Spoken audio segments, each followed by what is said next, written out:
Hello, greetings. So let us quickly look at how we can maintain sexual spark in our marriages.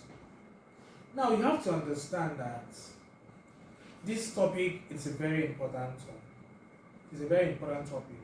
You may wonder, why do we have to discuss maintaining sexual spark in our marriages?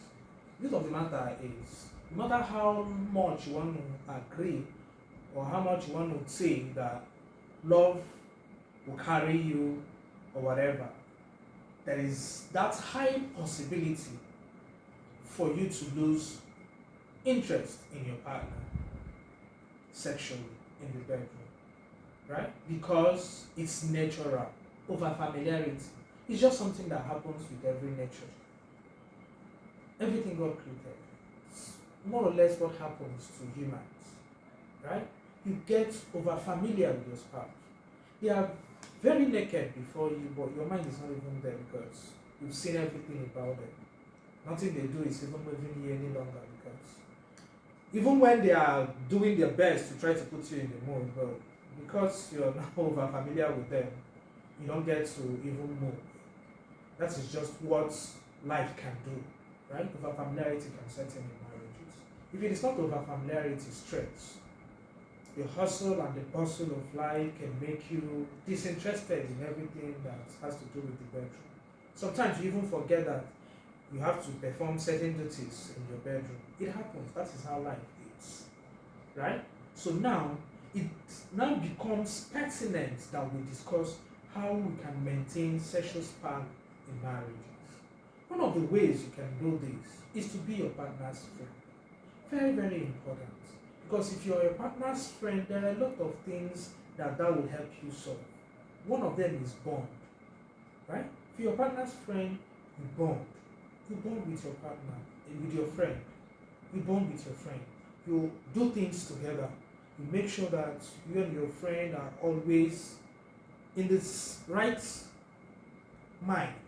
You make sure that the both of you are always in the right frame of mind. If you move away from being your partner's friend, you now talk about skin to skin contact. It's very, very important that you maintain physical touch with your partner at all times. Couples forget this a lot.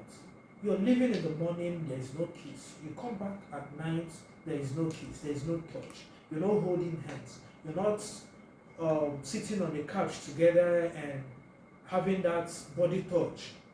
Nothing is happening. You gradually start to lose interest, because they say out of sight is usually out of mind, right?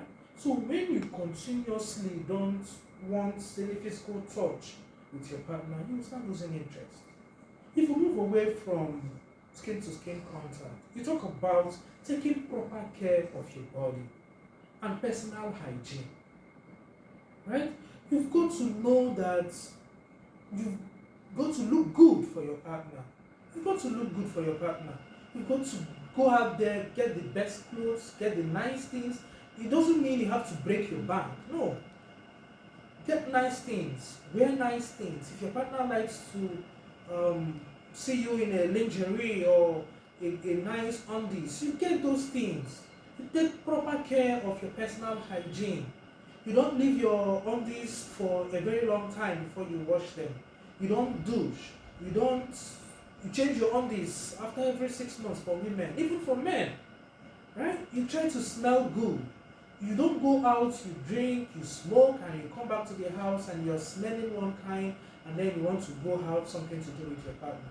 Or you cook in the kitchen and you're smelling onions and ginger, and you want to go to the bedroom to have something to do with your partner. No, that doesn't work, right? You make sure your WC is always neat, because infection is very, very real. And once you are infected, it affects directly your sexual activities in your home.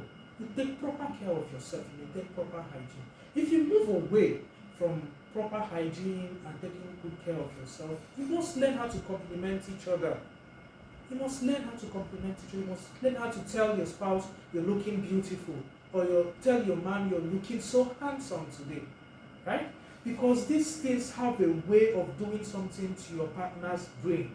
They know that, okay, yes, there is someone who actually is interested in how they look, in what concerns them. You compliment each other. You see your wife make a nice new hair. You say, oh, this hair is very beautiful, honey. Kudos. Oh, did you buy a new earring?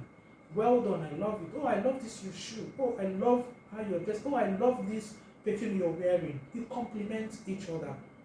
Right? Then you now find out that couples start with flirting. They start with flirting during their dating days, right? Then they get married and they forget about flirting. You're not complimenting, you're not flirting, you're not doing those things you used to do before, you're not saying all those sweet little nonsense, right? That used to, make you people fall on each other's ends and stay up talking and discussing. You don't do those things. You don't take them out any longer. You don't try to woo them continuously, right? I know you've won them, but it's a continuous process as long as you're married. If you're not doing that, you have to make sure that your bedroom at every time has a great ambience. Because there's one thing that ambience does to your sex life. If you enter a place that looks very cozy, that looks very calm, that looks very inviting and welcoming, right? It improves your appetite for sex. It improves your urge for sex. But if your bedroom is always scattered, clothes lying here and there, the bedroom not swept, your windows looking very dirty, your bed sheets looking very unkept, you leave your bed sheets for 2 weeks without washing, and all of that, it continues to weigh down your sexual urge. And once it is lost, to regain it's very, very, very difficult. We've spoken a lot today about how to maintain sexual spark in your marriage. Are you going to go home and do that? Or are you going to say it is one of those thoughts? Let's just continue with what we're doing. But I pray you do the former, right? Because your bedroom life is very important to us.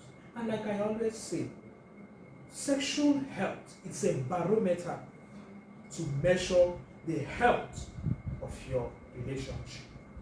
Thank you and have a